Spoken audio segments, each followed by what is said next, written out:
What do you mean connect to the internet? You are the internet. Yes, you can. I already checked. You can hear. Can you hear Christmas music in the background, Spencer? Yeah, I can. He can hear it, and he just nodded. I mean, it don't matter to me, and I don't think our viewers will care. Go one more notch, and you're fine. You keep it. Fine, keep it there. I don't think anyone's gonna care either, but it bothers me. Welcome back to the most unprofessional shit you're gonna see all week.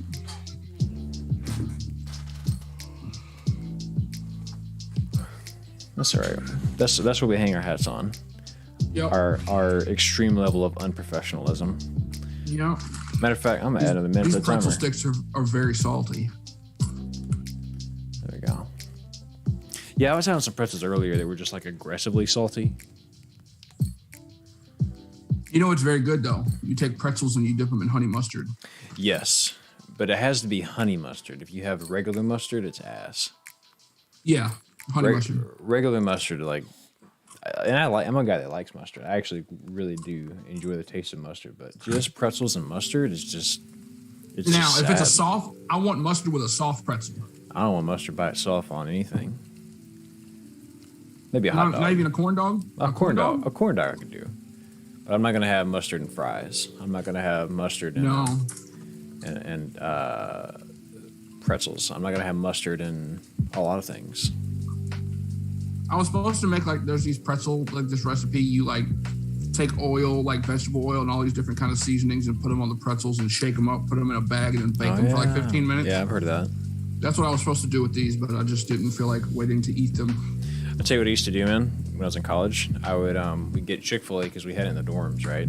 So I get my Chick-fil-A. I'd take everything out the bag. I would take the fries. I would put the fries back in the bag, and I would sprinkle Tony Chachere's in there, and then shake the bag. Oh, Hell yeah. oh. You know what people don't do enough? Huh. Put some Tony's on your frozen pizza. I guarantee it'll change your life. Really? I would try that one time. It ain't even got to be good frozen pizza. Brian's already in the chat. What's up, Brian? What's going on, Brian? Our Pac-12 plug.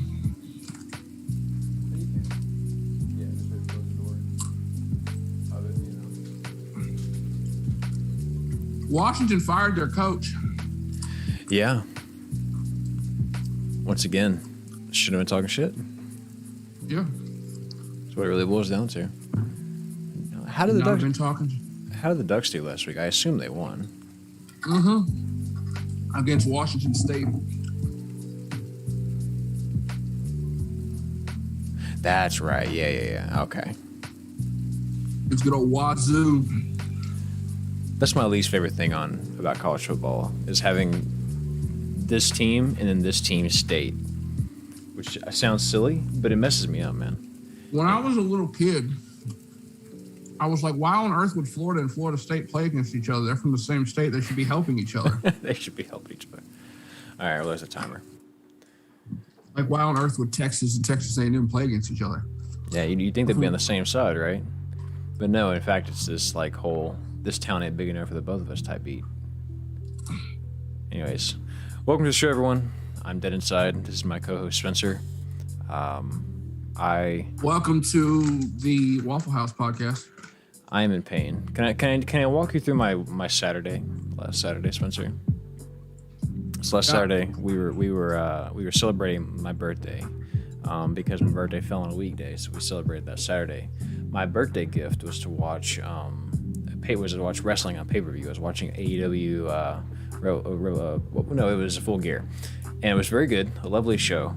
But I couldn't fully enjoy it because I kept having to check on the A&M game and watch them just lay an egg on the offensive side of the ball. Defense was outstanding. Couldn't move the ball against the worst.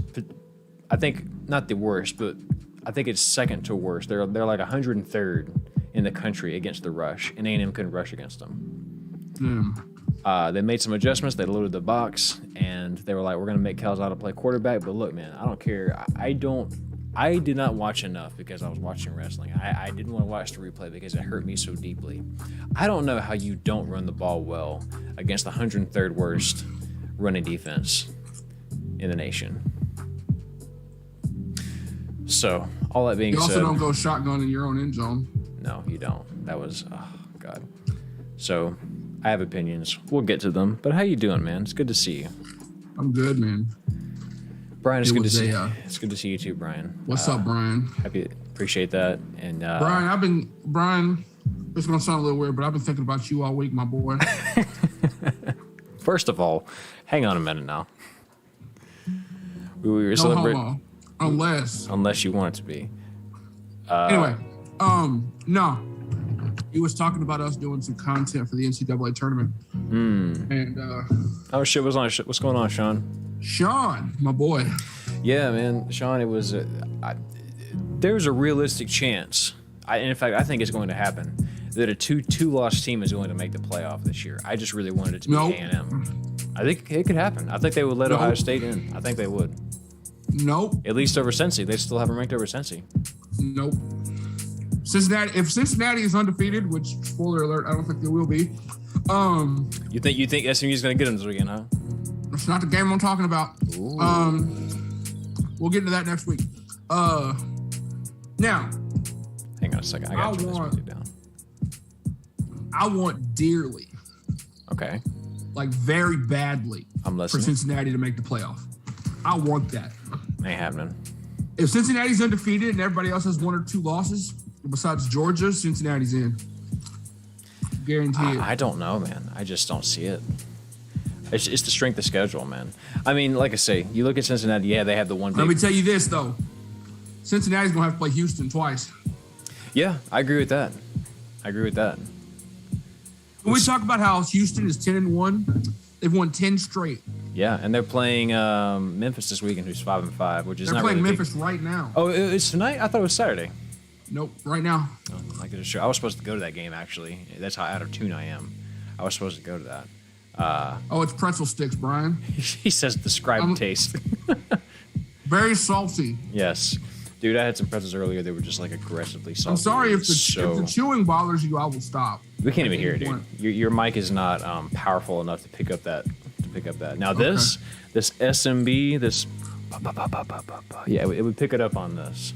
I said Cincinnati gets in if they were on the table. I agree with you, Sean. I hope you're right, man. But here's the deal. But they got to beat Houston twice in 2 weeks. Well, so we need to talk about this, right? So obviously, we all want the playoff to be bigger, right? I don't know what just happened to my left eye. It got incredibly tiny. Obviously, we all want the playoff to expand. There's no question that we want that because that creates the March. That creates the March Madness thing that gives you a chance for upsets. That gives you a chance for teams like UCF to actually win a real national championship instead of giving themselves one, right? Everybody wants that. But it kind of goes back to whenever we originally moved to 4. The top 2 teams still ended up being the best teams a handful of those years. Cincinnati may technically get in the top 4 because they haven't lost a game, right? If they win out, if they run the table, they may get in. But dog, I think you're going to see the exact same thing that happened to Oklahoma every time they've made the playoffs, just instantly get squashed. Okay.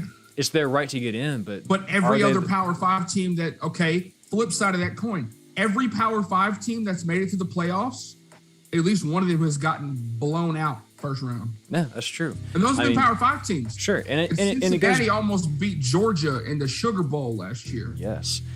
And look, man, here's the thing. Like, there are people out there, and there's not many of them, but there are some, and I wouldn't call myself one, but I would say I see their point, that still think it should just be just the 2 teams, because inevitably that pick is usually right.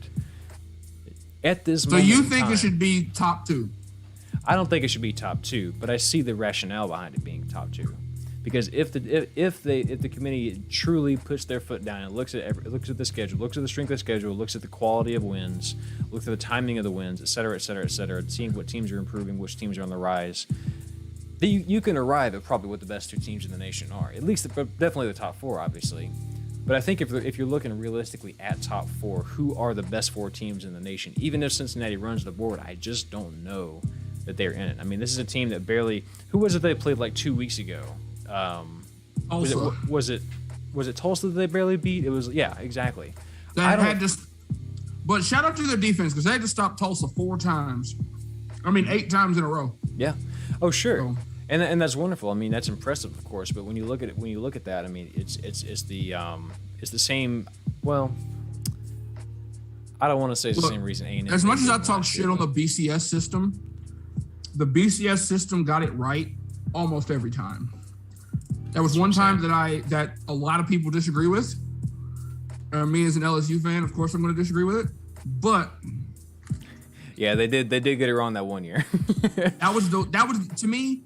I don't like the BCS system, but they were never wrong except for 2011. You know what's funny? That was the only year they got it wrong. You know what's funny about that game is I don't know that they got it wrong as much as. Hang on, was that the year LSU never crossed the 50, or was that the Notre Dame year? LSU and Alabama. Because the Manti Te'o year was also kind of was the next year. Those 2 years they got that right. I think Notre Dame and Alabama were genuinely the two best teams in the country. I think in both of those. But Alabama years, was just so much better than Notre Dame. Exactly. I think it was like both of those years. Alabama was 1, and then there was 2, 3, 4, 5, 6. You know what I'm saying? Like they were just in their own. Not in 2011 though. Maybe not. LSU was clearly the best team in the country. But because Oklahoma State lost to Iowa State like 2 weeks before the conference championship,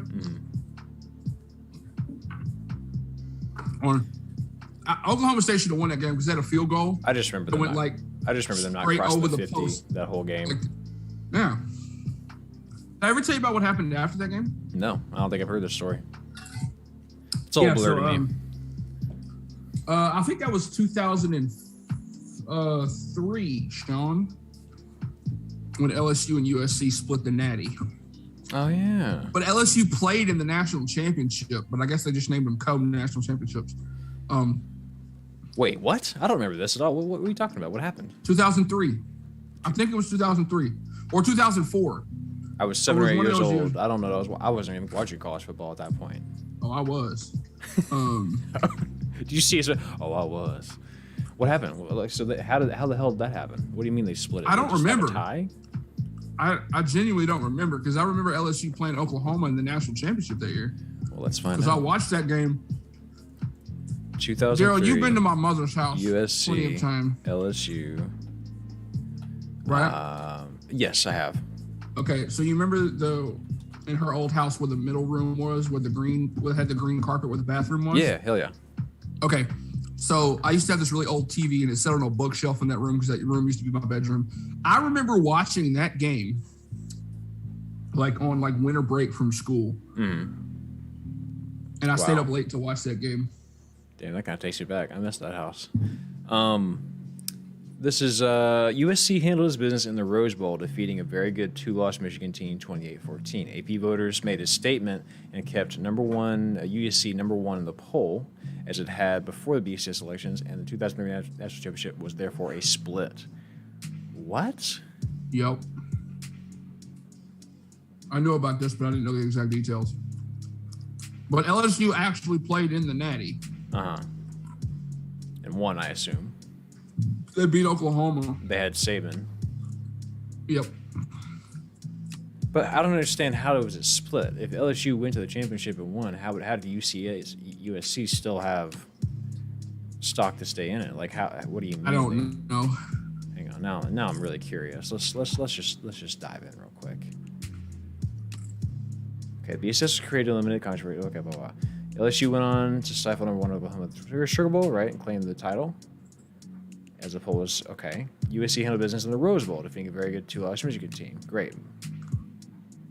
Oh, okay. So they were basically like, we could play to the game, but we're not going to. And they essentially tied for number one as a ranking. So the AP poll, they should have. That makes sense. Okay, so if you want to prove the Natty, who the real national championship is, play that freaking game. Yeah. Okay. Because I feel like we'd still be talking about this. Yeah, well, because all these years later. That's a pretty damn wild thing to happen, right? I mean, that's what was the year the Big 12 was like? They're gonna be co-champions. I forgot when that was. That was like ECU and Baylor. That was like 2015, wasn't it? 2014. Yeah. I remember that. And they were both really good, and then one of them, I think it was Baylor, won the game 61-58, and they were still like co-champions. Yeah. I remember watching an A&M baseball game that went into like 3:30 in the morning one time, and then one of the commentators was like, the Big 12 called. They want to name these two teams co-champions because it was like a big game. AP and Coaches poll had USC number one. BCS had LSU number one. I see. Okay, so they basically, it was a tie, outside of the game. Oh, the computers may have been wrong on that one. Maybe so. I don't know. But they had LSU at number 1, so I'm not going to argue with you. That's so interesting. Huh. Brian says, I added a new LSU hat to my collection. I'm not going to put it on right now. But here's a question for you, Spencer. After I look at this hat. Bucky's came through in the clutch. Yes, sir. I love that. I'm not the wildest about the front part of it, but yeah. But the LSU, this is like made of rubber and it's like thick. Oh. It's like a flex fit. It's like Columbia. Rubber, folks. I like it. Anyway. Here's my question to you.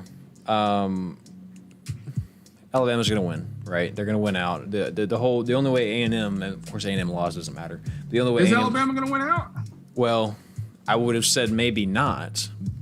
They're definitely going to beat Arkansas this weekend. I hate to say it. Arkansas has played well, but I just don't think they have enough because it's going to be in Tuscaloosa if I'm not mistaken. Yep. Stranger things have happened. But if they win that game, Bo Nix has got a messed up ankle. So we look for it. Bo Nix, yeah, they're not. Auburn's not winning the Iron Bowl. Just putting that out there. But again, it's a year where they don't have a chance to go to the SEC championship, so it doesn't matter. Well, see, here's my question. So let's say Alabama wins out, and let's just say that they lose to Georgia. Do you think a 2-loss Alabama gets in? Nope, Sugar Bowl. I don't know, man. What if it's close? What if they almost beat them? I don't care. 2-loss Alabama does not get in. What if they do beat them? Then you got to let both teams in, right? If Alabama somehow beats Georgia in the SEC championship, and both teams are 11-1, both teams get in. But I don't think it's going to happen. No. Well, I'm depressed. All right. We got some big news today. I don't know if you saw it. Did you? Did we? Yeah. They're putting it to a vote. If it gets voted on in December next year, we will have a 12-team playoff. Ooh. That just came down the pipe today. Okay. I saw it earlier this morning. Okay. They're putting it to a vote. If they vote on it in December and it goes through, in 2022, we will have a 12-team playoff. If they vote on it, because they could push it off. If they vote on it. Yeah. But if not, the 12-team playoff will go into effect in 2025. But either way, it's probably going to happen. Is that what you're saying to me? Yeah. Oh, it's happening. You heard it here first. 12-team playoff is on the table. Sean says they're both in no matter what. So even if Alabama loses, you think they're still getting in? Disagree, Sean. I don't know, man. If it's close, I think so. I still think Alabama's getting in. Alabama's losses don't matter because of who they are. Like we've established that. No. But I don't think you put a 10-2 Alabama in over an undefeated Cincinnati. Here's the reason I think they are getting in. Even if they do lose, because there's talks of Ohio State still getting in, even if they lose this weekend. Even if they lose to another one, what they're saying is there's a very strong chance that the Big Ten could still get 2 teams in, even. Could still get a 2-loss team in, and if that's the conversation, you can bet your ass Alabama is going to be in that conversation too, because their losses would be to A&M, which is what it is, and then to Georgia, which is like the best quality loss you can possibly have. Okay, so let me ask you this question, right? All right. Michigan State beat Michigan. Mm-hmm. Let's say Michigan wins out. They finally beat Ohio State. They end the season 11-1, non-Big Ten champions. Sure. 11-1 Michigan. Mm-hmm. Michigan State wins the rest of their games. They beat Ohio State this weekend, and they beat probably Wisconsin in the Big Ten championship, and they're 11-1 with their only loss being to Purdue. Right. And Georgia beats Alabama in the SEC championship. Top 4 would be like Georgia, Michigan, Michigan State, and Oregon. You know what? Like I think they put 11-1 Michigan in over undefeated Cincinnati. Well, I really think they would do some shit like that. Look, man, I'll be honest with you, man. I don't see a scenario where Cincy gets in. I just don't. If the Ducks lose, Cincinnati has to win, and we need Michigan State to beat Ohio State tomorrow. It helps, right? It helps a lot. And then we need Georgia to win the SEC championship.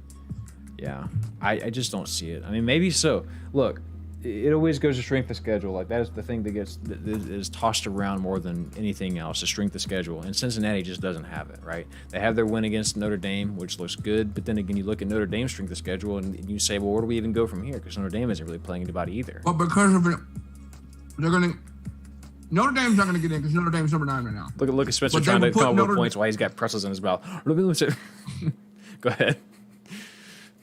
Notre Dame's not going to get in. But Yeah. if they did get in somehow, it would be on name alone because they don't have the schedule either. Right. And because, if you the way I see it, I see Cincinnati the same way I see Notre Dame. Teams that, like you say, don't really have a big strength of schedule, truly.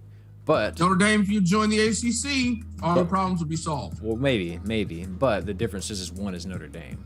Again, name alone. If Notre Dame is undefeated right now, if Notre Dame was undefeated, they'd be in the top 4. They'd be in the top Guaranteed. 4 right now. Cincinnati, again, the exact same situation. Cincinnati being undefeated, they're not in. So Cincinnati would be out of the top 10. I truly see them as extremely similar programs, except one is Notre Dame. Yeah, they are there in name alone, right?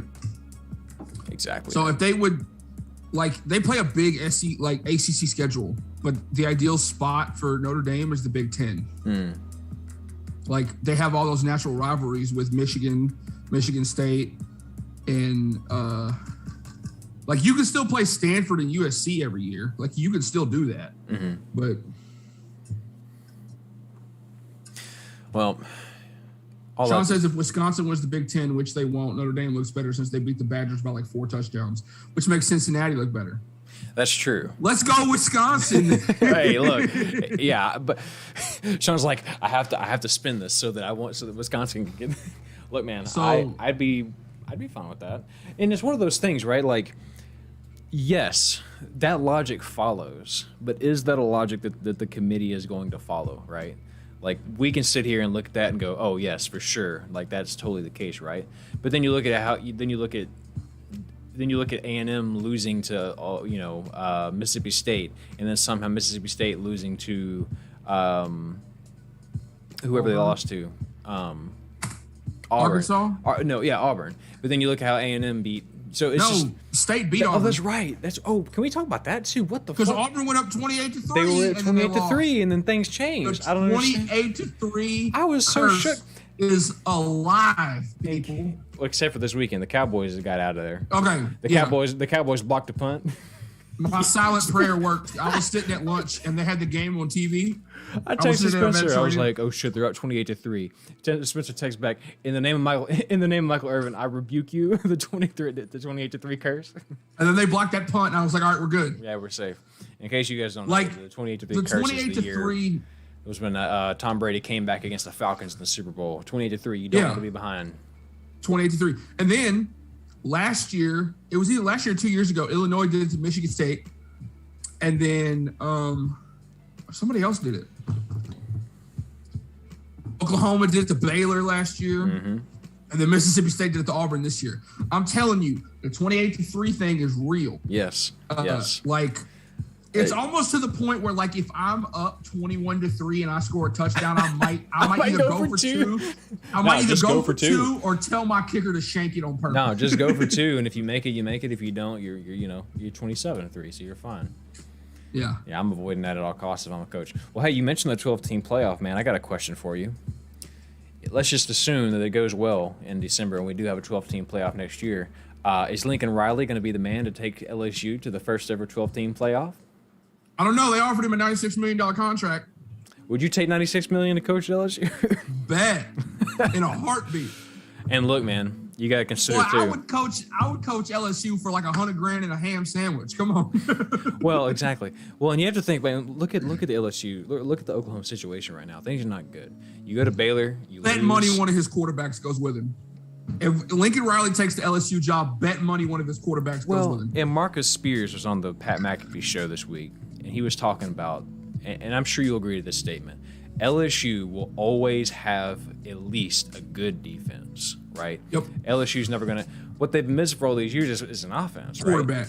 Look what happens when we get a quarterback. When you have Joe Burrow, that magic happens, right? So that's what they've been missing. You can go all the way back to Zach Mettenberger. Even he wasn't a fantastic quarterback. They just had a defense that kept him in the game, and he was able to do enough to score. And he also had Odell Beckham and Jarvis Landry. He had OBJ, but I mean, you look at the quarterbacks at LSU. None of them been except with the exception of Joe Burrow, of course, because not everybody is Jesus. Can you name me, besides Joe Burrow and Zach Mettenberger, name me 3 LSU quarterbacks in the last 10 years? I don't know. I know one of them is at Auburn now. One of them transferred to Auburn. TJ Finley. Yeah. Utah. Do you remember a guy named Brandon Harris? I do remember Brandon Harris. Yes. Because he was the quarterback when Les Miles was there. Leonard Fournette was there. Oh, that's right. I remember that year. Can we talk? But yeah, I think he'd be a perfect fit. All that to say, I think Lincoln Riley. And honestly, the way things are shaping up at LSU, you go to Baylor, to Waco, you lose. Your offense does nothing. Your defense looks ugly the whole game. Also, speaking of Baylor, LSU, if y'all can't pull Lincoln Riley, you better go get Dave Aranda. Please. I want him back. You got to get somebody that's going to have, that offensive mind. But I'm fine with Lincoln Riley because bet money one of his quarterbacks comes with him. Well, and you look at Lincoln Riley, it's like, do you want to say he's on a hot seat? Not necessarily, because look how dominant they are each year. I mean, they do. This year's obviously been a little bit of an anomaly because things are the way. But every time he gets to the playoff, he can't go anywhere. Like he does just enough to stay around. So you can't say he's on a hot seat, but you do think like, well, maybe he wants to win. Although I'm a bad judge of hot seats because I said at the beginning of the year that Ed Orgeron was not on the hot seat. Well, we all know that. We all know how that ended. Brian says, how about Utah, top of the Pac-12 South, almost losing to Arizona? What is the Pac-12 this year? It look, man, and I'll be honest with you, Brian. You know what the biggest thing I think is? Like you said last week, Pac-12 is your drunk uncle that shows up to the party. Pac-12 is your drunk uncle. But the other thing, man, and it's been the same way across the nation, honestly. We've seen the SEC, we've seen it in the Big 12, we've seen it kind of everywhere, man. It's just this adjustment, right? Last year with COVID, there was no spring ball. I think people are getting used to crowds again. There are a lot of these players that have never played in front of a crowd before. There are a lot of these matchups that didn't happen last year. No team played a full schedule last year. So this is an adjustment year. This is a year where there's a lot of young quarterbacks. You look at the draft. There's no big fantastic quarterbacks going into the draft this year. Everybody is young. Is there really not any quarterbacks? No, there is quarterbacks, but there's none that are like round one, boom, gotta have them type. There's no Trevor Lawrences, there's no Tuas, there's no Joes. We're not having those type of quarterbacks come out. You got me thinking right now. Like, yeah, seriously. Well, every team is just young right now. Are there really? Seriously, go look it up right now. Go look up. Not right now because we're doing a show, but just on your own time, man. Like look up quarterback stock in the draft, and you're gonna notice there's like maybe one first round quarterback, and it's like a late first round flyer. Sean says Pac-12 is Oregon, 10 other college teams that won JV high school. Accurate. No. And sometimes USC. Brian, Stanford. Brian says, I thought Purdue would win last league, so I don't listen to my predictions outside of the Pac-12, I guess. Yeah, we're all disappointed in Purdue. Yeah, and I was getting ready last week to say... But I told you it wasn't going to happen. Well, I was getting ready last week to say, like, Purdue's not just this magical team that shows up against top teams. They're a well-coached team. I mean, they game plan well. They had a plan against Michigan State. It worked. Let me tell you where it went wrong for Purdue. I watched it happen live. Okay. It was they scored first. Ohio State went down, and they scored, and then I think they had to punt. Purdue was driving. It looked like they were about to go in to score. One of their DBs, one of Ohio State's DBs, freaking peanut punched the ball out. Ohio State falls on the fumble. The very next play, Travion Henderson took it like 60-something yards for a touchdown. Yeah, I was like, "Yep, there's your ball game." And that's not the start that they need. I guess a team like this, you don't. That's not how you win upsets. You get on them early, you make them panic, make a couple things happen, and then you win the takeover battle. And that's how you like this year when A&M beat Alabama. Like we've talked about Alabama. If you're going to beat Alabama, you have to get on them. Got on them early, created turnovers. I mean, they did all the things they've got to do. Played the best defense I've seen in forever. Yes. Yeah, and that's what really breaks my heart about A&M this year, man, is their defenses. I truly believe they have a top 5 defense, but they barely have a top 25 offense. The offense is so... Probably the second best defense in the SEC. Yeah, probably so. which is why I was like, there's hope if they go play Georgia, because should Bo Nix happen to take down Alabama in the Iron Bowl, they'd have the win. They go to unless TJ Finley pulls a rabbit out of his ass. Well, it doesn't matter now. I mean, now it would be Ole Miss that would be in that seat. Ole Miss would go. Yeah, there's still two losses. So what we need Arkansas to win, and then we need Auburn to win the Iron Bowl, and then it'll be Ole Miss and Georgia. Yeah, Ole Miss is not beating Georgia. I don't think anybody's beating Georgia. Nobody's beating Georgia. Even Alabama is going to have a damn hard time. Bryce Young's going to be... I'm calling it right now, Georgia Bulldogs national champs. Bryce Young's going to be shook that game. No, I think it's going to be Oregon. Do you really think Oregon could beat Georgia right now? I do.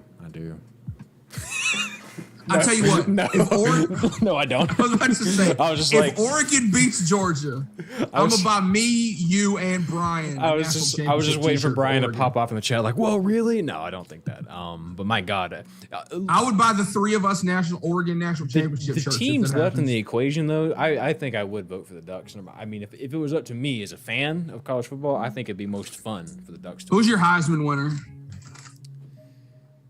Probably Kenneth Walker. That's my pick too. Like that's who I want it to be. Mm-hmm. It's probably going to be Bryce Young. I don't want it to be Bryce Young. Well, it ain't going to be Bryce Young is very mid. It won't be if he gets exposed against Georgia. I tell you that much, because that defense is for real and their secondary is incredible. Also, for the love of God, can we please stop handing out Heisman trophies to quarterbacks beating damn near FCS teams?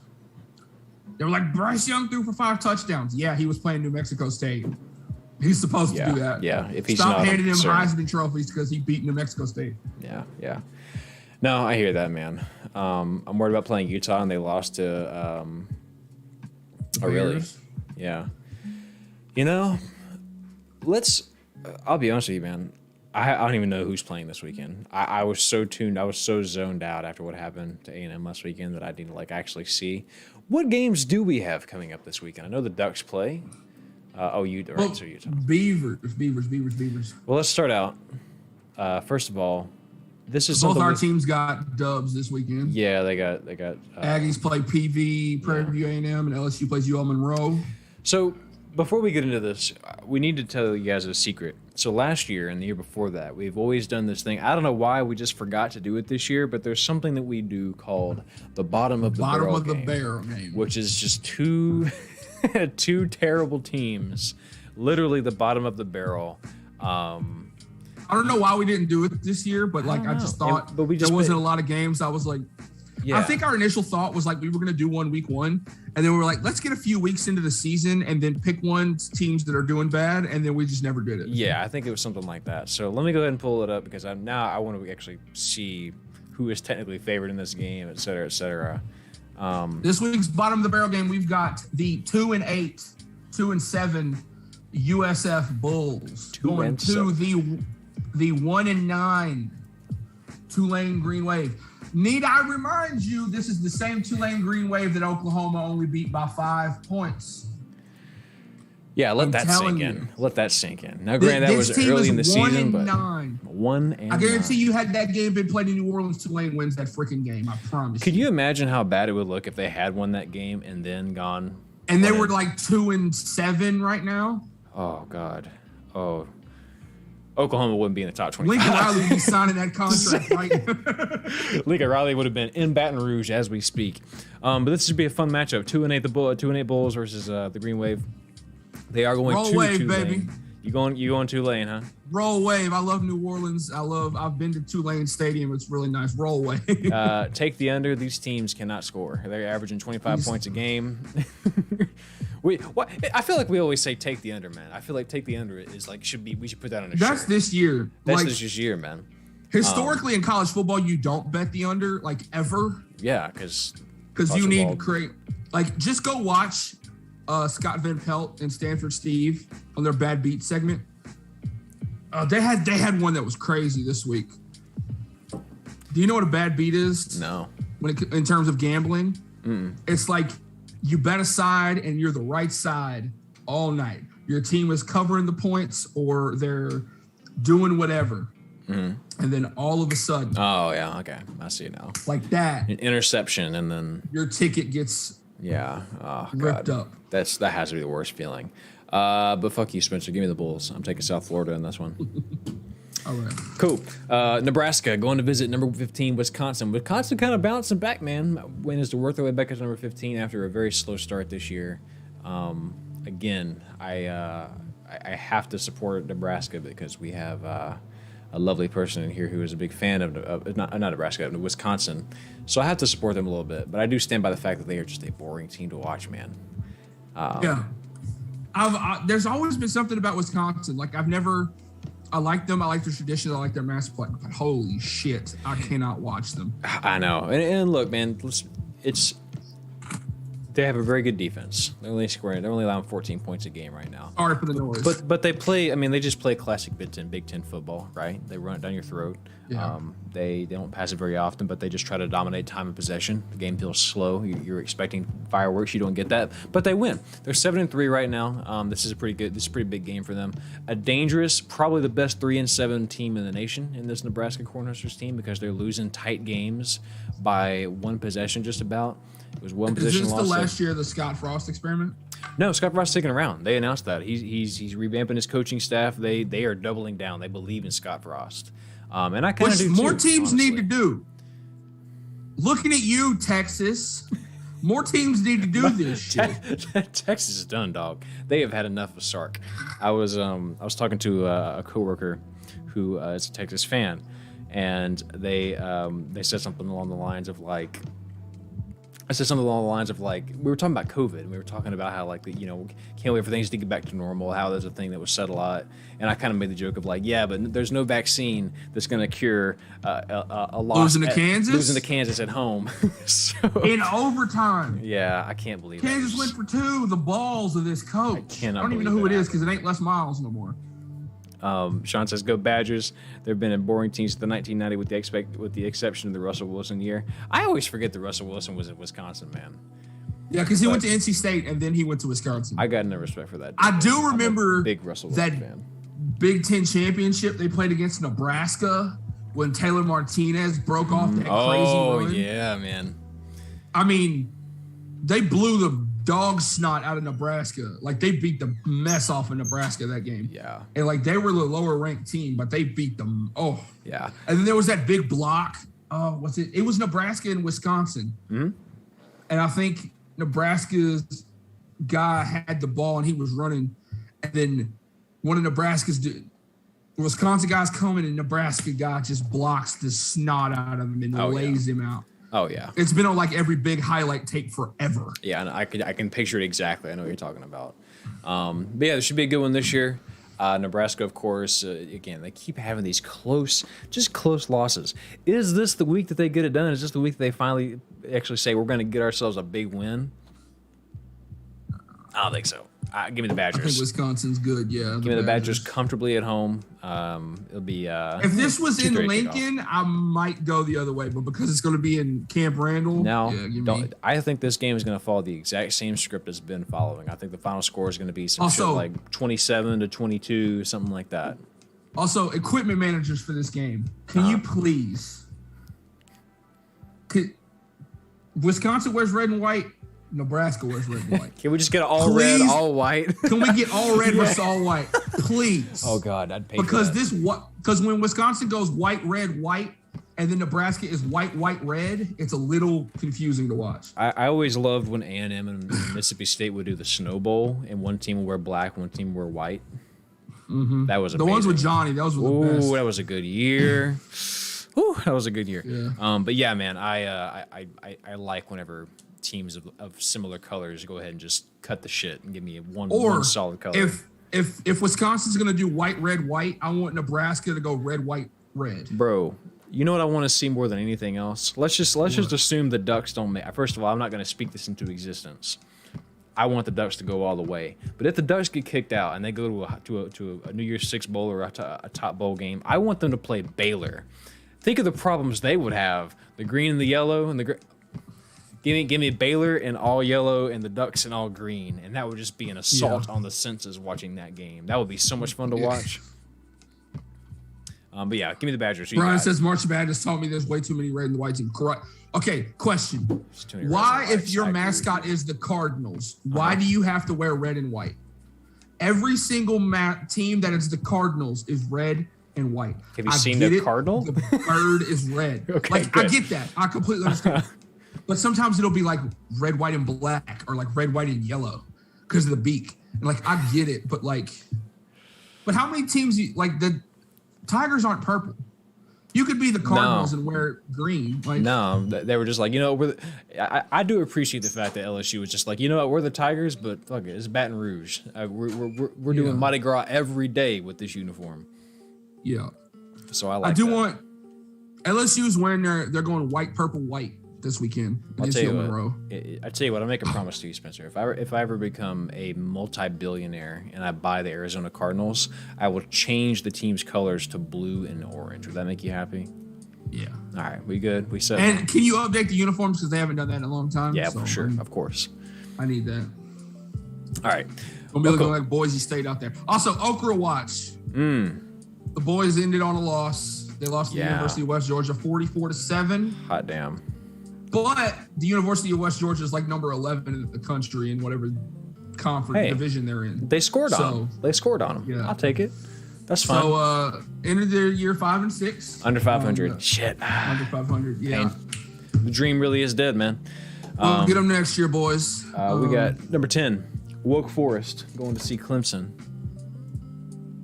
Yeah. How many times have you seen this game where it was the other ranking? So here's what I'm curious about. Yeah, exactly. Here's what I'm curious about. It is at Clemson. I get it. Wake Forest, late blew things against North Carolina. You hate to see it. But also at the time I was happy about it. But Clemson is a 4.5 point favorite this game. ESPN's Power Index has them at 70% chance to win this game. I get it. It's at home. It's an early kickoff. I don't know. I don't see it. Clemson has won their last 3, but it's been narrow margins each time, except for Connecticut, which is its own thing. But I don't know, Sean man. says no. The Fighting Okra on my team. Hey, Brian says purple and green is a money combo that no teams use. He says dark purple, dark green. That would be tight. I agree with you about purple and green. But give me a dark purple and a light green like Oregon green. That would look good. Like LSU purple and Oregon green. I'm going to have to respectfully disagree. That just you saying that gave me allergies. I had to sneeze the second you told me that color combination. I don't know if I can do that, man. Sean says Wake wins and no one noticed. Yeah. I don't know, man. I would have absolutely locked this game in as Wake Forest winning, right? But man, now I'm thinking about it. It's going to be at Clemson. I'm going to trust my gut. I still got Wake Forest winning this. Their offense is doing way too much. Clemson's defense has been very solid, but they can't move the ball to save their life this year. Give me Wake Forest. They pull away late. It'll kill me to say this, but give me Clemson at home. Really? Are you doing it, huh? Yeah. It pains me to say that, but give me Clemson. I got a feeling like another top 10 team's about to go down, and unfortunately, it's got to be Wake Forest. When was the last time Wake Forest beat Clemson? That's what I want to know. They've been in the same conference for years. When was the last time Wake Forest? Let's Google this. Forest beat Clemson. Let's find out. Well, last year it didn't happen. When did Wake Forest beat Clemson in football? 2008. October 9th, 2008. It has been 13 years since Wake Forest has beat Clemson. Brian says Wake for the sole reason I hate Clemson. Yes, Clemson is like in my good graces this year because they're not really good and annoying. Actually, I take it back. I don't hate Clemson. I just didn't like Trevor Lawrence. I didn't like his dumb face. He just pissed me off. I was fine with Trevor Lawrence because he reminded me of Sunshine from Remember the Titans. I guess so. I don't know, but his face. That's my favorite movie. So he just has like resting bitch face, man. Every time I'd see him, he'd be like, you know who bothers me about Clemson? Who that? Dabo. You don't like Dabo? It's not that I don't like him. I think he's a good man and he's a good coach. Sure. But he's like, there's something about him. He just gets under your skin a little bit? Just a little bit. It's like, you can't quite put your finger on it. He did that thing where he was like, remember last year when he voted Ohio State to be like number 11 or whatever? He's like not voting in coaches polls anymore. And it's like he also said that one time, like if players ever started getting paid, he would stop coaching or whatever. And it's like little comments like that, and then like that football matters T-shirt. Like, yeah, that's what I was about to mention. It's just like little shit that he does. Yeah, that's like you're like, better I than this. don't know if I like this dude actually. You know what I mean? Like that kind of thing. And then like it's like if you have that friend that says something in passing in conversation, you kind of mentally take note of it, but you move on, and then somebody else mentions it to you later, and you're like, yes, oh my god, you noticed them say that too, right? He kind of has that to me. It's like, and this is going to be because of the way that this is, but I'm not going to take it there. It was like when Mike Gundy wore that OAN shirt last year. Yeah, it's like you gotta know, like, right. It's just in bad taste. I don't care what what side of that spectrum you fall on, but you just gotta know. Yeah, you've got to know. There's shit like that you don't do. Right, like exactly. Sean says it's actually sad that Wake is actually a good team and no one cares. Wake went to a BCS game, I think, in 2008, so them beating Clemson is a sign. Yeah, man, I think that it would be a huge step. I'm changing my pick. Give me Wake Forest. You sold him, Sean. But yeah, man, Wake Forest is and look, man, even in loss against North Carolina, they look damn good. I mean, they were able to move the ball just fine. They had the UCLA shit where they got lazy in that last quarter. Sam Howell went off. It was crazy, man. 28 points UNC scored in that last quarter to come back and win that game. So Wake Forest, I still think is a top 10 team, honestly. They cracked the top 10 this year. They're the only team in the conference not to do that ever. So they finally got in the top 10. But yeah, man, give me a Wake. I hope they pull it out. Syracuse has been in the top 10. Syracuse has been in the top 10. I saw that stat a few weeks ago. I was trying to think about other teams in the SEC and the ACC. Yeah, Iowa State. No, I take it back. I take it back. They're the only Power 5 team to not be in the top 10. That's what the stat was. Vanderbilt's been in the top 10. I saw the stat, man. I mean, it would look. Think about how long. See, now I'm wondering. They've been playing football for a long time, so like I don't disagree. Like I believe you, but like I do remember specifically reading that and being shocked about it. Whatever. Moving on. John says, wait, it was 2006. Sorry, maybe it's not a sign. I'm still taking Wake Forest. Same. Iowa State going to visit Oklahoma. Iowa State having a down year, man. Not the year we thought they were going to have. Sure. They were supposed to be Big 12 champion contenders. Despite all the Brock Purdy good jokes and puns, Oklahoma is the favorite in this game. They are favored actually by only a field goal. Brian says everybody sleeps on them because they got to wake. They got to wake everybody up. They do. That's well done. Did you think of that yourself, Brian? Did you think of that yourself? That was amazing. I gotta give mad props. What do you got, man? Cyclones, Sooners. Sooners just lost to Baylor. Sooners almost lost to Kansas. Isn't it weird to think about that Kansas, in some parallel universe this year, beat Texas and Oklahoma in the same year? But lost to, like, Texas Tech. Like... I don't... Also, we got to give a shout out to Texas Tech's kicker. Oh. I don't know who they played this past weekend, but he won the game on a 62-yard game winner. 62. Sweet Jesus. That's a boot. That is quite a long 4 yards shy of the 4 yards shy of the NFL record. That's incredible. He'll go high in the draft. He's going to have a career in the NFL one day, kicking things like that. When you got that leg, they'll teach you to be accurate. But who you got, man? Sooners, Cyclones. Are you taking what's going to happen here? My soul wants me to say Iowa State, but I'm taking Oklahoma. Mine does too. I am taking Iowa State. I think you taking Iowa State? Yeah, dude. I think the things because think about what happened last week against Baylor. You know what we have right now in Norman? We have a Kevin Sumlin, Kyle Allen, Kyler Murray situation where you have two quarterbacks. Both are considered top of their class. Both are quarterbacks that are extremely skilled and can run an offense. But we have a defense that is struggling to keep them in the game, and that constantly adds pressure. I think that this game is going to be close, but I think Iowa State pulls away late. It gets ugly. I think that Lincoln Riley's thinking about Baton Rouge already, and I think this is going to get really ugly really fast. Give me Iowa State. I think he's thinking about crawfish and daiquiris. Yes, sir. Oh, yes, sir. I agree with you about close, but I think I'm going to take Oklahoma. Give me Oklahoma by like a touchdown. It's a good pick. I respect it. Iowa State. I just like OU, and I love my bold picks. I like bold picks too, Sean. I'm not afraid to make them on this show. No, hell no. Daryl, before we continue, I have to tell you. Okay, tell me. About we love good names in college football. Ooh, I can't wait for this. This is my favorite part of the show. We love them, right? We love the coldest to ever do it. The coldest to ever do it, Crawford. Kool-Aid McKinstry, Storm Duck, Smoke Monday. Tank. The guy a few years. Who's the Tank guy from Bigsby? Tank Bigsby. Damn, what a good name. Oh, before you tell me yours, A&M got a new recruit, and tell me this guy's name is not immediately going to say he's going to be amazing. We got what's his name? I forgot. What's his first name? I forgot it already. Come back to me. Ignore me. Continue your story. Offensive lineman, freshman for the Ohio Bobcats. I forgot number 60, number 69, Parker Titsworth. You made that up. You just made that up. I did not. That's not Go actually look at Ohio's roster. This man is already selling merch. Well, hell yeah. That's such a marketable name. Are you kidding me? And he wears number 6. His name is Parker Titsworth, and he wears number 69. Parker Titsworth. Titsworth. Yeah. Real. That is a real name. Hey, Parker, what are your tits worth?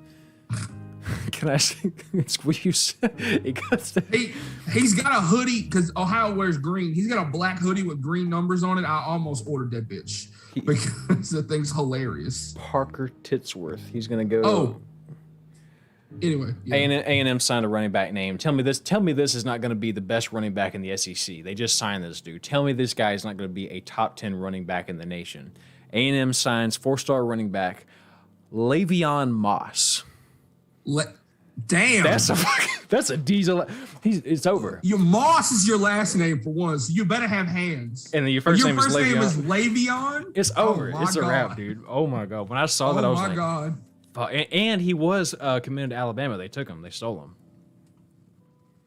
A&M's a good place to play running back. It wasn't. Le'Veon Moss. That's a hell of a name. That's like a normal name that's not like crazy off the wall, but like you think about the name Le'Veon and the name Moss. Now it's not Parker Titsworth, but that's when I read that I was like, tell you about that. When I read that I was like, oh, he's winning the Heisman. He's our next Heisman Trophy winner. Yeah, he's gonna be cold. He might actually be the coldest to ever do it.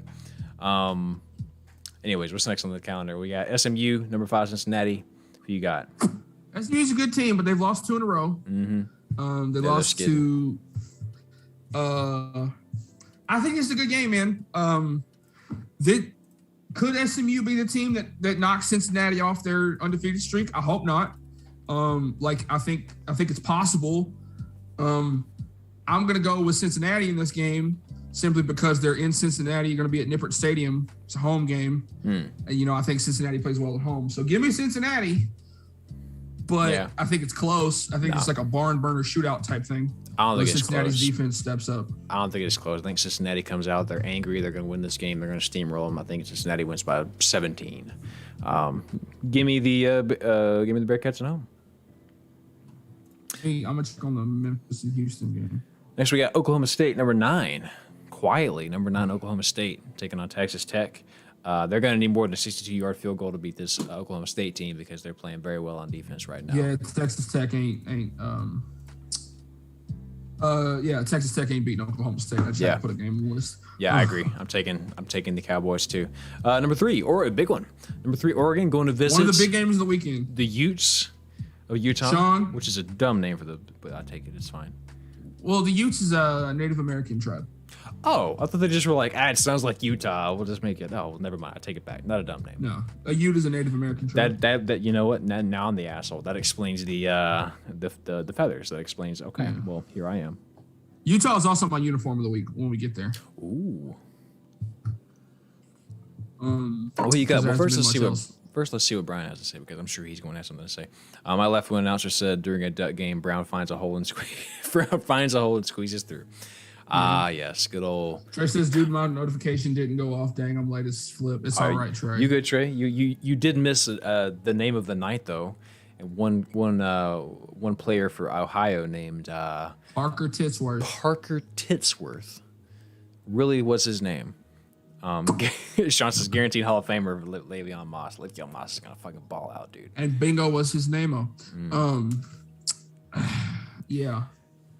You know, this game, I understand why this game has. You remember a couple years ago when Utah was like undefeated or like one loss?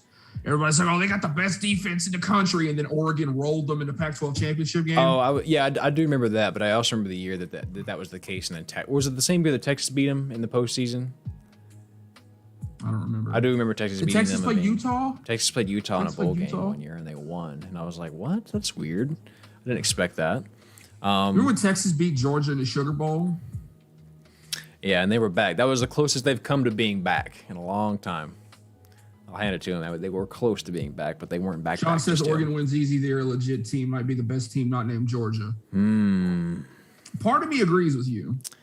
You know, this is an Oregon team I admittedly have not watched a lot of. I haven't watched a lot of this Oregon team either. But they've been winning. And the reason I stopped watching, by the way, was because they beat Ohio State. I was on board. The next game I caught was when they played Stanford, and I thought, I'm cursed. If I watch these games, they'll lose. So I stopped watching after the Stanford game. But they've quietly been hanging in there. They're doing just fine. But it's interesting. You look at this matchup. You look at the stats here. Utah and Oregon both scoring about 35 points a game. Both teams allowing about 23 points a game. Very similar offense. Very similar defense. These are pretty damn even teams, man. So I think you got to throw the rankings out, and you got Utah at home. This is going to be a scary one. Yeah, Trey says I just grabbed a beer and opened YouTube to get ready for y'all and saw people were already here. He says, but one of my favorite rituals. I agree. I got some beer in the fridge I need to drink. I haven't been drinking it. I haven't had a beer in like a month. I don't drink a lot, but like I only drink when the Astros were losing in the World Series, I was like, I need a beer. See, I don't go to it as a need. I go to it as like, oh, you're having a beer? I'll have one with you. You know, it's a social thing for me. But see, I bought a 6-pack of those, and that was like the day they were losing, and I've drank 2 of them. I drank one of them that night and then one of them the next night, and I haven't touched them since. But I don't know, man. Who do you have for this one, man? You got the Ducks, you got the Utes. Brian says, I remember Utah dropping the ball at the 1-yard line and us running it for a TD. Yeah, I remember that shit too because I just saw the replay. Kalen Clay was the wide receiver for the Utes that did that.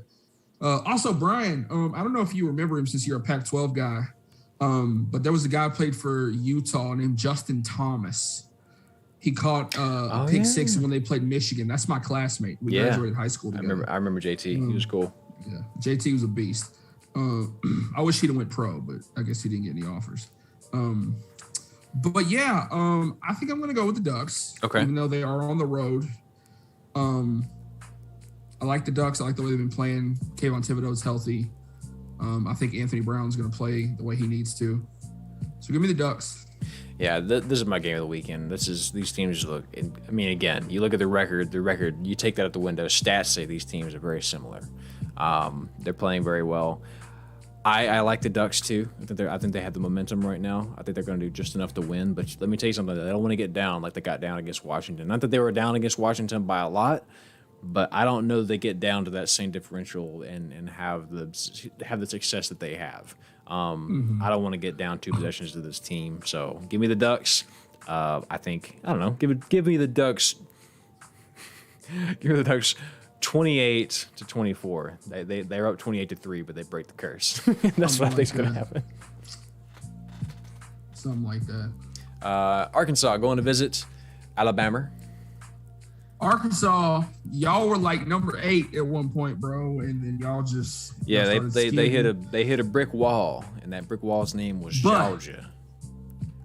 But this Arkansas team is still, I think, good. It's going to be very good. I think Arkansas is going to be dangerous. They've still got the pieces. They've still got the seniority. Sam Pittman. Sam Pittman has got them in a SEC really Coach good of the Year. If they haven't voted on that, it better be Sam Pittman. Yeah, he's damn sure been doing it again, man. Like, you look at the win that they had against Mississippi State. That was a quality win. We know that now. Mississippi State is actually a very good football team. And fucking Candy. I always forget his name every time. The pirate. Mike Leach.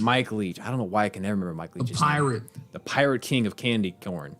I love that dude, but I agree. I agree with what like Lane Kiffin said, best offensive coach in the country. I think he really is special in that regard. So for Arkansas to win that game is a testament to their defense. I think Arkansas is a good team. I think this is closer than people think. I think Alabama is too much. I think they overwhelm them. But give me Alabama in a close one. I think they win by 10 tops. It's gonna be a close. I think it's closer than that, bro. I think it's. You taking Arkansas? You taking Arkansas? I want to. I really want to. It would hurt my soul if they won, because that would mean if A&M had won, they would be in the running. It would be first in the league. Yeah. That would hurt me. I really want to pick Arkansas in this game because, like, do it. You know, no balls. You won't. Cool. Because, like, look at Alabama. Yeah, they just beat the dog snot out of New Mexico State, but that's New Mexico State. Their last SEC opponent they played was LSU, an admittedly bad LSU team. Well, I don't know. I'm not gonna say bad. I think this team is good. We just got a lot of stuff happening. Scrappy LSU team. Mm-hmm. Only beat us by 6 points. And that was in Tuscaloosa, by the way. In Tuscaloosa. Mm-hmm. And that same Arkansas team just beat us this weekend. Well, and look, man, this is an Alabama team that is still very much struggling to figure itself out. If you could play defense with Alabama, yeah, and you could stop the long ball to number one, this amazing wide receiver they have. If you could stop that, if you could put pressure on Bryce Young, they'll fold like a lawn chair. Yeah. I swear. Give me Arkansas, damn it, by a field goal. In Tuscaloosa, on the road, getting the upset, knocking Alabama out of the playoff. I had to bring it out of it. I would love that. And then I would love to see Ole Miss just get steamrolled by Georgia because I'm still salty. Where's our Arkansas guy? Is he not here no more? Or is that Sean? Sean, are you our Arkansas guy? Sean, I think does Wisconsin. Sean's Wisconsin. Well, I think Sean also likes Arkansas though. I think Sean has two teams. Yeah. Or was it? No, we had another guy in here though. Did we? What was our hockey guy? Sean, are you our hockey? No, Sean, you're our hockey guy. We're still getting used to having actual viewers. This should be a fun one. Michigan State going to visit Ohio State. Biggest game of the weekend. Number 4 versus number 7. That's what our thumbnail's about. Yep. And I just did that because Michigan State's the Spartans. Okay, I thought it was an indication for your pick. It is an indication for my pick. Is it now? But yeah, you got 2 Heisman frontrunners playing against each other. You got Kenneth Walker III and C.J. Stroud going against each other this weekend. Yes, sir. In Columbus. Yeah. Ohio State, big favorites, man. Michigan really got hurt. Michigan State really got hurt after that Purdue loss, especially what happened to Purdue. I mean, this is what you really look at. Back-to-back weeks, these teams played Purdue. Purdue is the litmus test, is how I think a lot of the bettors are looking at this, which is why they have Ohio State as almost a 20-point favorite to win this game. It will be closer than that, I assure you. This is a Michigan State team that I think has a chip on its shoulder, that I think is feeling like they're being counted out. Yes, they lost to Purdue, but ultimately, I think that they play that game 10 times. I think Michigan State wins that game 8 of those times. I think Purdue caught lightning in a bottle. Purdue's a good team, don't get me wrong. I just think Michigan State's better. Will says, sorry, can't be there for the stream on the road drive from work. Had to go to Baytown. Will, you had to go to Baytown tonight? Hot damn, dude. Be careful, dude. He's still on the road driving from Baytown. Damn, dude, it's 8:30. You're still on the clock. I mean, make that money, but Jesus. Yeah, Sean says Wisconsin only have room for one team. Yeah, I'm the hockey guy. Okay. I thought so. I was like, I'm pretty sure, yeah. But what was that other guy's name that was in here for a little bit? I'll have to go back and find out. Might have dipped off. Anyway, thank y'all for being here, Sean, Brian, Trey, Will. Always glad to have you guys in. Sean's taking Arkansas outright. All right, I like it. I like the ballsy picks, guys. OSU's going to win. Michigan State is maybe a bit overrated. Going to win over Michigan, but still play OSU and Purdue. Good win over Michigan. Here Spencer's Alabama prediction. Why would you say something so controversial yet so brave? Brave is the right word. Sean likes Ohio State in this one. I don't know, man. I think it is definitely under. I think they do not. I think Ohio State does not cover. There's no way they win this game by 20 points. No. I think Michigan's, and you got to think too. Michigan State. Sean makes a good point. You got to think about Michigan State, right? Think about the fact that after the win, Michigan was still ranked higher than them, right? Yeah. But then the committee proved that was not a fluke because of the Michigan Purdue State lost loss. Purdue. Here's what I think happens. I think Michigan State squeaks by Ohio State, moves further up in the rankings, and then gets upset by Penn State next week. Wouldn't that just be poetry in motion? I got Ohio State winning this. I think that Michigan is going to do enough to be in it. I think they're going to look like a top 10 team, like as they are, of course. But I think they're going to look very good in this game. I think that Ohio State does win. We get like a Michigan State versus Oregon Rose Bowl. Sure. So I think Ohio State wins this game, but I do think it's extremely close. I came this close to go ahead and taking Michigan because I do think that they're going to be just fine offensively. It's defense that I worry about. I don't think they'll be able to handle all the firepower. But yeah, give me Ohio State, but then only so they can tee it up and lose to Michigan next week because I think this is the year Michigan does it. Yeah, you've convinced me. Give me Ohio State, but close. Really close. Oh, gotcha, Brian. That makes sense. You're saying he disappears. No, it's all good. Because of work. Yeah, and seriously. But there genuinely was another guy. He was a Hog fan, but I don't remember for sure. That dude's name. Sorry, my guy. Maybe it was a Zach. I don't know. Maybe he's working. Yeah, he might be working. Could be working. All right. There's our picks. Yeah, that's it. Wow, we got through them all just like that. We even did a bottom of the barrel game.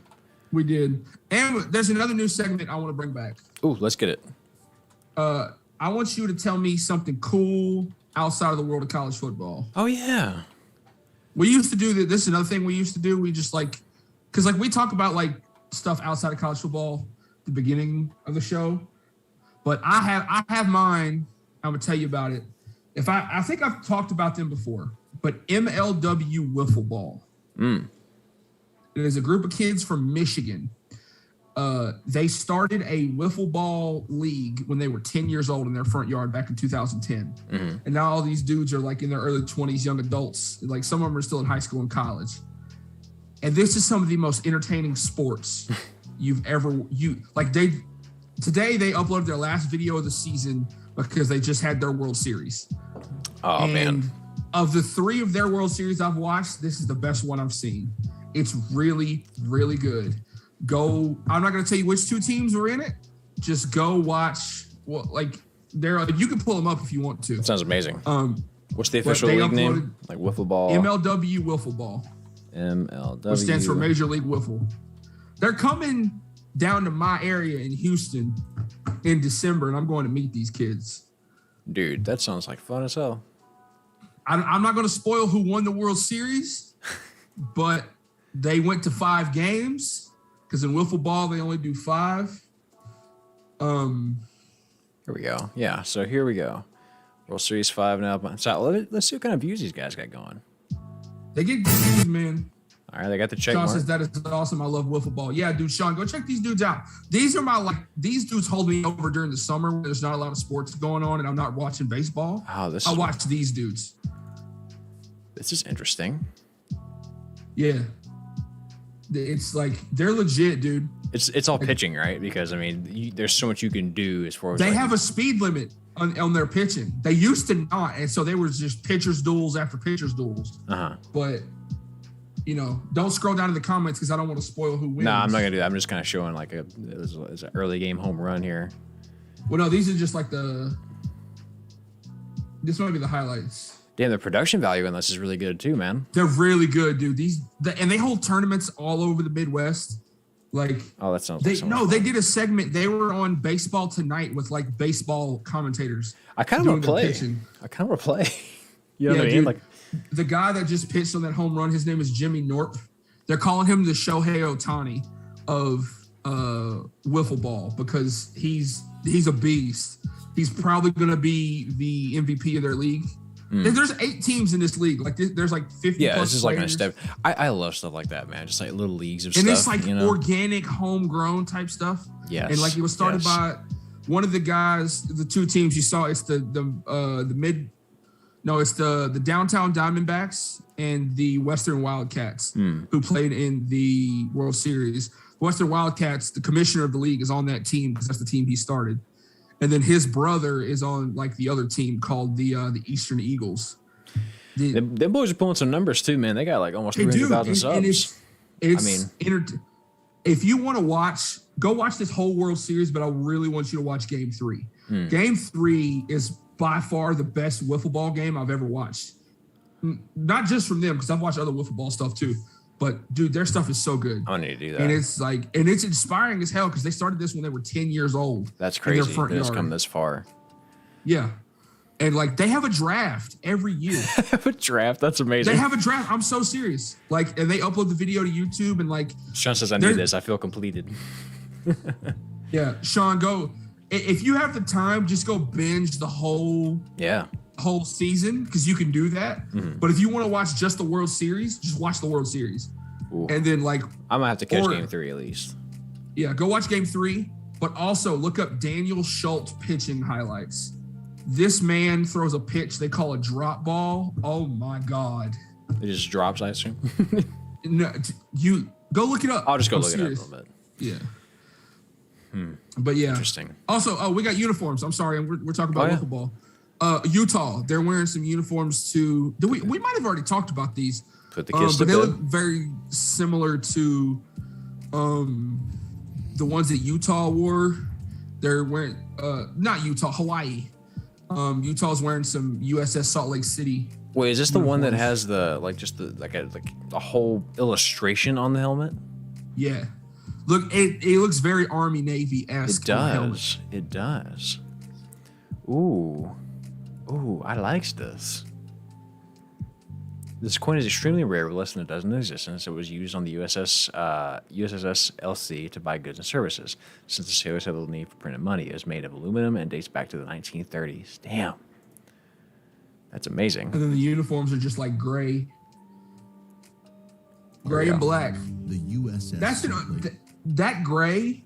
Give me that gray and yellow as a uniform combination. Yeah, I could see that. And that would be. Here we go. Here's the uniform breakdown. This is what I'm looking for. So this is very nice. Yeah, I do like this shade. I'm with you. Yeah, it looks like they're throwing it back to the ship. Honoring the military. Wish I could buffer a little bit. I can't get to the buffer. The USS Salt Lake City. Does look really nice though. Those helmets are very nice. Yes. One ship fleet. I like the trim on. I like the trim on the color, or the trim on the numbers here. Hang on. Yeah. Yeah. Look at that. Ooh. I like that. I do too. Oh, the shoulder stripes. That's nice with the star. Yes. This is clean. I like this one. You picked a good one. Yeah. Solid work as always. Okay, I have a question for you, Daryl. Well, do you want to hear my good news first, or do you want my? Yeah, I want to hear your good news. Or my out of thing. What do you want first? You want that, or you want to tell me? Tell me your cool thing that's not college football. My cool thing that's not college football. Well, first of all, Brian, was it you that said give us a site, Gaming Fact Hoggers? I have a new site to play on Saturday, so look forward to that. That's a good thing. Or tomorrow, I guess tomorrow's Saturday. Wow. But the cool thing I was going to tell you about, Spencer, and you'll find this actually interesting because you're just now getting into Super Smash Brothers. For the longest time, Nintendo has been very. We don't like to play nicely with tournament organization, right? So like, they like to have everything that is Smash Ultimate as far as tournament goes underneath their umbrella. They don't like to share. They have shut down tournaments for Super Smash Brothers Melee, which is an older game. They've shut down tournaments for various like copyright type reasons, et cetera, right? Basically, just the old adage of like you can't use this because it's ours type thing. For like a big event that draws in money and stuff. And so it's terrible. Basically, they're shitting on their community, right?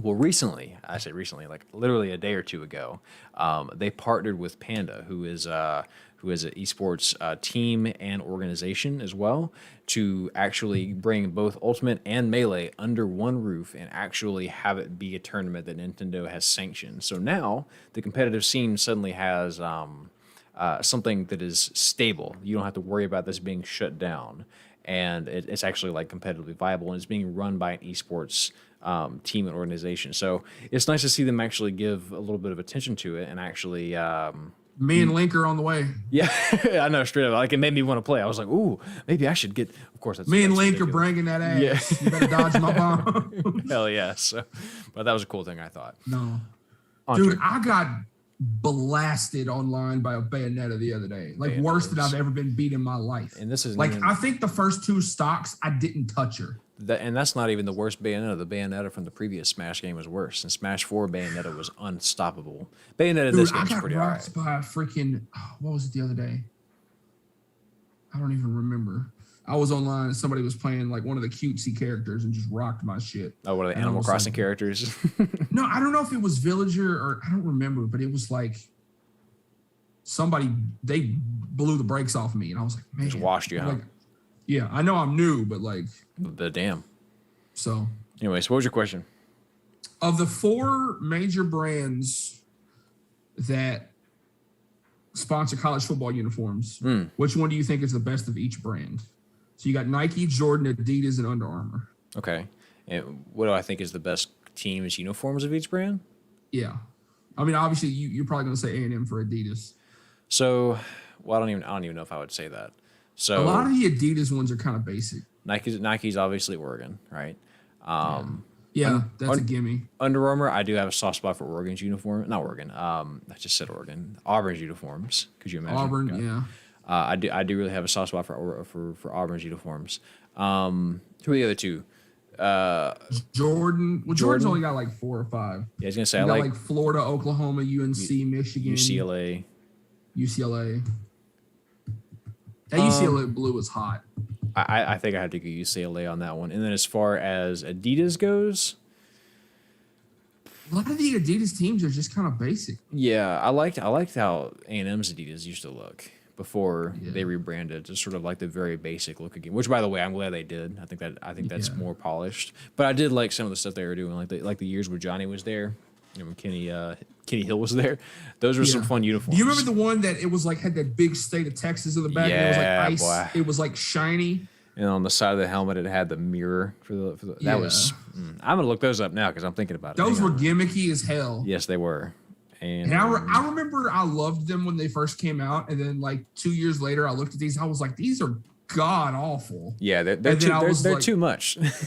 And then I looked at them again, and I'm like, no, these are nice. There's just a lot. Yeah, here we go. Let me show you guys this. Obviously, Oregon is the Nike one, but if I had to pick an Under Armour, it's between Texas Tech and Maryland. Maryland's got some good ass uniforms. Maryland does. Yeah, this. I'll probably go Texas Tech for Under Armour. Yeah, Adidas would probably be.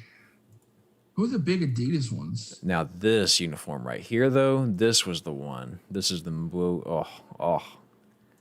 This one they did right. That one felt good. I need the buffer. These were ugly. I hated these. They lost to LSU in these. These gray ones. Oh, those dark onyx ones? Yeah, the onyx ones I wasn't a fan of. But the black ones, the black with Kyler Murray. We were at that game. Oh, you're talking about the midnight ones. Hang on.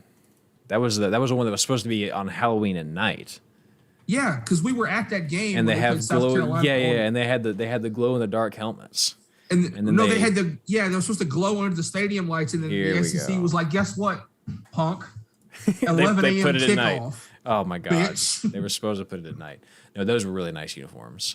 God, that was So those days were fun as far as uniform. Now we didn't win much. We didn't really win as much as we should have in those days.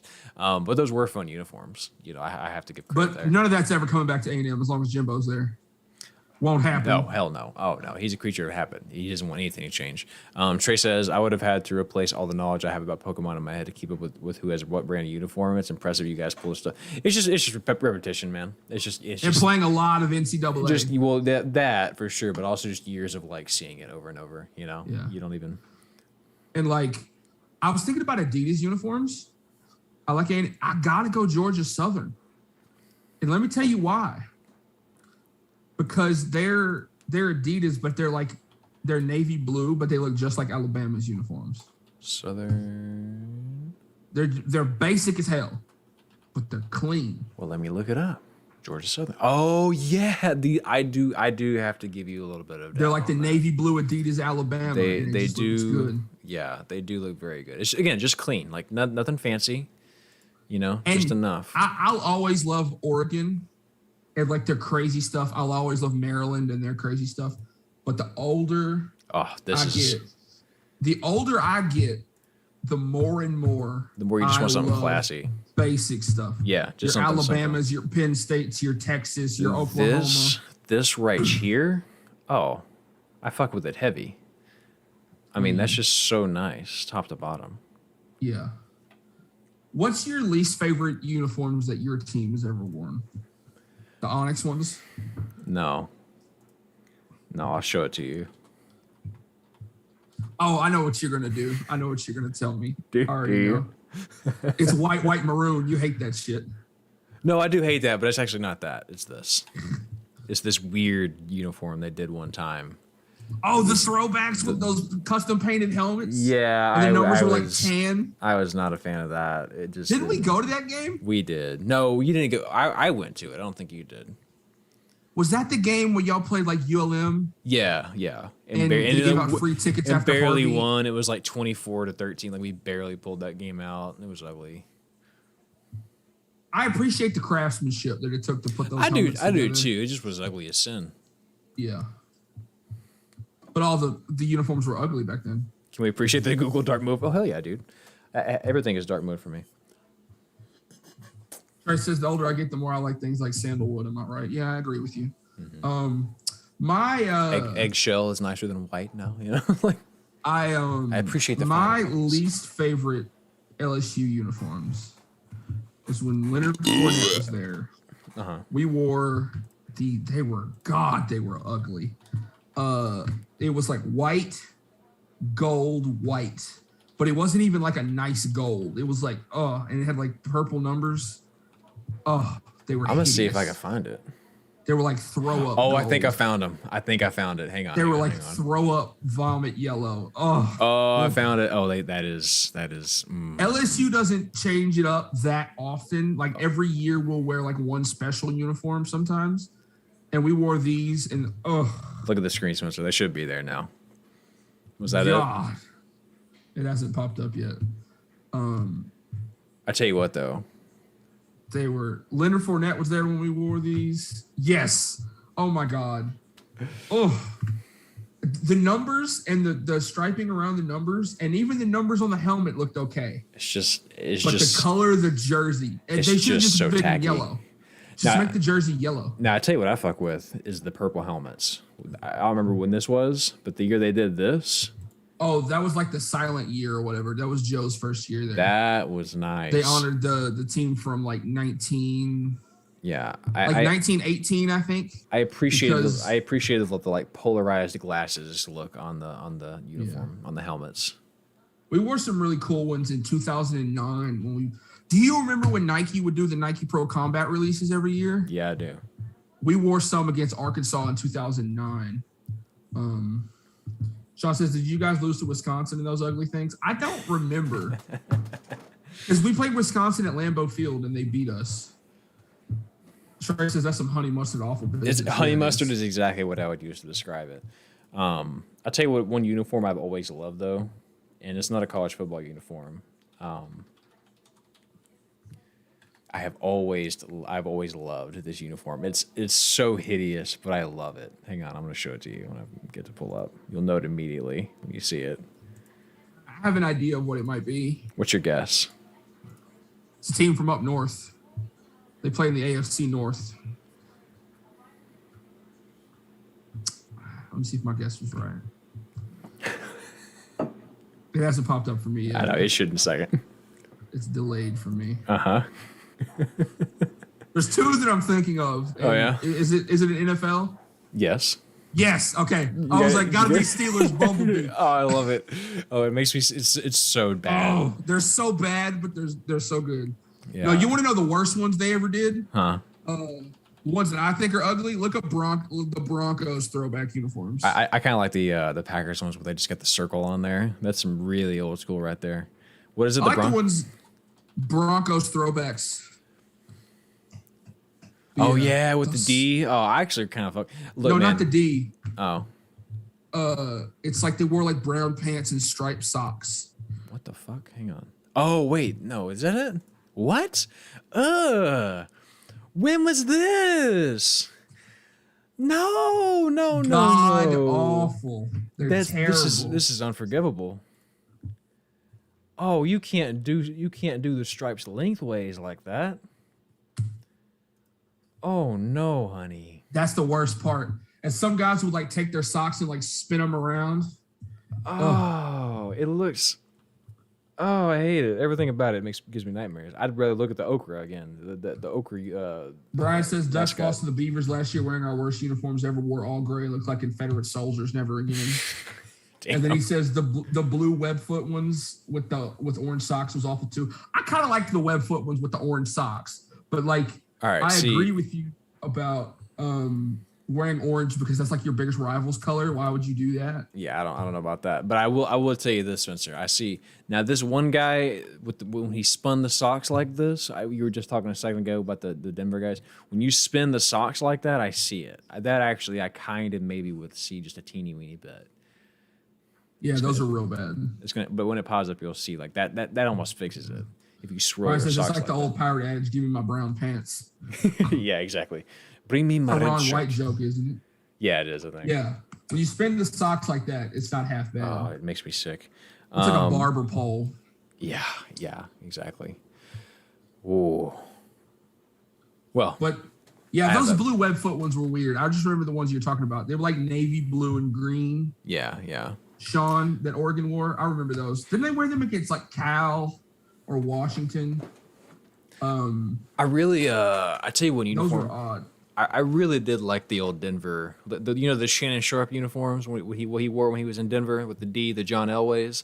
I really did kind of fuck with those. That creamsicle? Yeah. I want the Buccaneers to go back to that creamsicle. I would love that creamsicle orange. I would so love bad. That. Yeah, man. So. Well, we've been on this bitch for a while, bro. Yeah, I got a headache from looking at those uniforms. We better call it a night.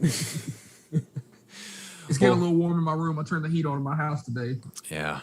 Well, Will, Trey, Sean, Brian, we appreciate you guys being here. It is always a pleasure to have you here. Let's hope some of our picks went well, man. I hope Arkansas wins tomorrow. I hope Oklahoma beats. I don't know how much football I'm going to watch tomorrow. I hope the Utes get their asses kicked in. Nothing but wins around the table, guys. I hope Wisconsin does their job. So we'll see what happens. Yeah. But until next week, thank you for joining us. We'll be back next. Well, we will be back next Friday, but it'll be a little different. We got a little surprise. So a little bit different. Yeah. So we'll be here. See you next week. Same bat time, same bat place. Brush your teeth. But next week is gonna be. Call your grandparents. Wear your seatbelt. Tell them you love them. All right. Don't drink and drive. Enough weird advice. Y'all be good.